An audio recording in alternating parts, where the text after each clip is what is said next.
Meatball Molly McCann versus Bruna Brasil. And it's Manchester, isn't it?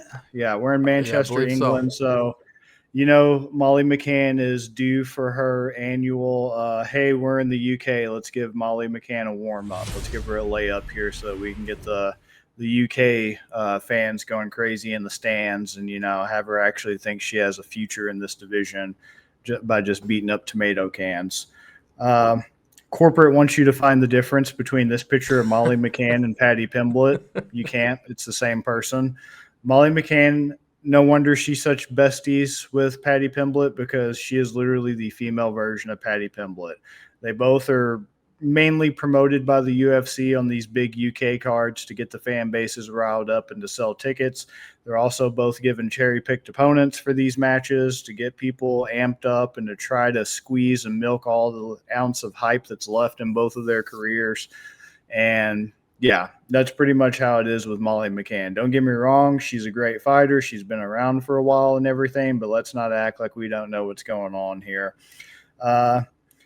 As much as they try to give her easy layups for cards like this and everything, I remember last summer, July 22nd last year, when I picked her. I did pick Meatball Molly against Staryarenko, and she got absolutely destroyed. And Staryarenko was not the person I was expecting to just steamroll Meatball Molly like that because she was coming off of a ground and pound loss in the first round when she fought Molly McCann. And like she had just been very spotty in the UFC.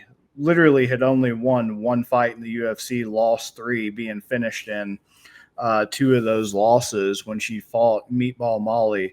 And it looked like just such a sacrifice of Staryarenko to Meatball Molly in London that year.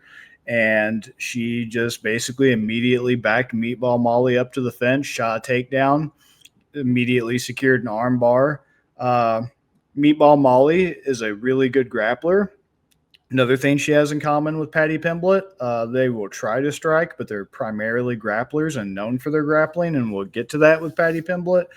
But for all of her like grappling specialization and her ability to shoot takedowns and live by the sub, she also dies by the sub. And Stoyarenko just snatched her arm up brutally, and instead of rolling out of the armbar, Molly McCann actually rode into the armbar and made it worse for herself and just got subbed in the first round. But all in all, that's just kind of a abnormality because really she only loses to like really good comp in the division, like Aaron Blanchfield getting subbed in the very first round by Kimura, nothing to be ashamed of. Lara Fritzen, there is something to be ashamed of that when it happened in 2021. I don't even think she's in the UFC anymore. Talia Santos used to be a name. I'll be honest, I'm not sure if she still is. And then Jillian Robertson, no shame in getting choked out by her in round two. She is hands down. I've said it many times on Tapping Vegas. I'm not going to get more into it, but I could wax poetically about Julian Robertson's grappling for an extended period of time. So no shame in Meatball Molly getting choked out by her. But how I see this fight playing out, to cut to the chase, is this. I'm not impressed with Bruna Brasil. Once again, since she is a handpicked opponent for Molly to get some hype off of, there's not much tape out there on her. I watched a Brazilian Fight Federation fight that ended on a weird note where it looked like she might have actually eye poked her opponent and got the finish from that because the ref thought that she was like holding her eye because it got punched. But just very bizarre, weird thing. As far as like how I think this is going to play out, yeah, easy round one or round two at most finish for Molly McCann. Get some hype up, get Manchester pumped up for Patty coming out later. Good times row.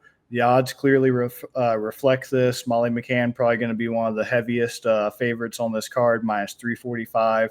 Bruna plus 275. As far as like KO, TKO, or sub, I'm liking my odds on this because McCann by sub is plus 600 and McCann by KO, TKO is plus 200. If I combine those, what would I get? Let's see. The KO and sub is plus 140. I'm going with that because if it goes to decision, she's not winning. If it makes it that far, that's like sound the alarms. Shit's went south. God, it's going to be boring. Everybody's going to be pissed, and the audience is just going to be absolutely ape shit. So I'm not even worrying about decision. And I like to do KO, TKO, and sub when it's possible and profitable, the two Ps on Molly McCann, because in my history of covering her back when I was strictly the article guy, plus now doing Tapping Vegas as well, I remember it wasn't the Staryarenko fight that I covered, but it was, I believe, the Hannah Goldie fight maybe. I forget which one it was, but she pissed me off because she had the opportunity because she had full back mount and the sub was there and the KO TKO was there. So when she's presented with both, it's 50-50 either way it goes, which one she's going to pick. She'll either do the sub or do the KO, but that's just how she rolls because, like I said, she either lives by the sub, she dies by the sub, and then when she does decide to strike, it's usually a ground and pound type finish, other than her back-to-back spinning back elbows, which that's covered by the KO TKO as well. So, yeah, especially if I'm getting that at a plus 145, I'm going with that to cover all my bases with Meatball Molly because I really do feel like since it is a cherry-picked opponent, it will lead to a finish because they want to keep it exciting for the crowd. And I'm not really worried if it goes to decision because if it goes to decision, I'm losing money anyway because that's not what's going to happen with Meatball Molly. Bruna Brasil will win the decision. What do you got, Ben? So the last fight that Molly had was her first sub win, and that really it made me upset because I think I was on the KO decision, and I was like, she never gets sub wins. So the fact that was the fight. Yeah, yes, that was the one where she could have had ground and pound. That's the one. Yes, but she took the sub. Both were there. Yeah. Yes, and she was like beating the crap out of her too, and then subbed her with like 5 seconds left. That was just so obnoxious. I don't think she goes from 0 career subs to back-to-back subs. So I'm actually going to do Molly McCann just straight knockout at the plus 200. She has a lot higher volume. So I think Molly can win a decision, and with it being women's MMA, not to shit on women's fighting, but it goes to decision quite often, even when you don't expect it to. I think Molly gets the knockout, not just because Molly has that good striking, I think, and she has the not great striking, but she's got good striking and she's got good volume. And like you said, she has that spinning elbow that she uses.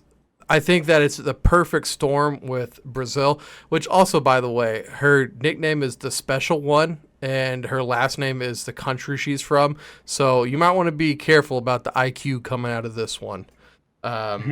She hasn't fought anybody. She has really low hands and a karate bouncing stance, and that's just a perfect scenario to get knocked out by Molly. And like you said, in England in front of the home fans, she takes a lot of low percentage chance shots, like the 360 spin kicks where you're not looking at the person, you just kind of pull it out of your ass. She does a lot of that stuff, and I think when you take your eye off your opponent, that just gives your opponent such an advantage. And the fact that she did it like 4 times in one of the fights I was watching, I'm like, man, you can't do that stuff at a high level like constantly and get away with it.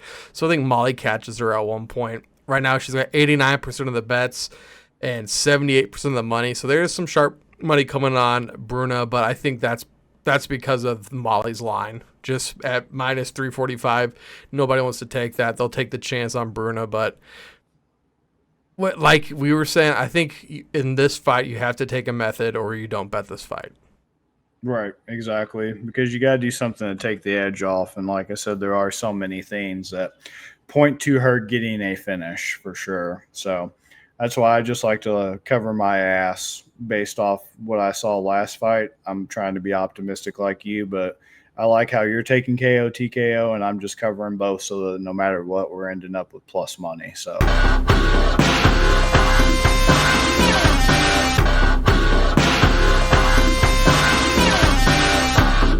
You better start listening to the Better in Green podcast. You will not regret it. Trust me, trust me, trust me. And hey, I'm Dean Blandino. Welcome, welcome, welcome to Better in Green, eh? To Better in Green, eh? To Better in Green, eh? Listen in and cash out. That's what it's all about. Come on, let's make cash now. We always on spot and we cover all spots from the bottom to the top, hey. Shout out to Ethan, shout out to Wyatt, shout out to Ben. Whoa, welcome to our podcast. Better win green.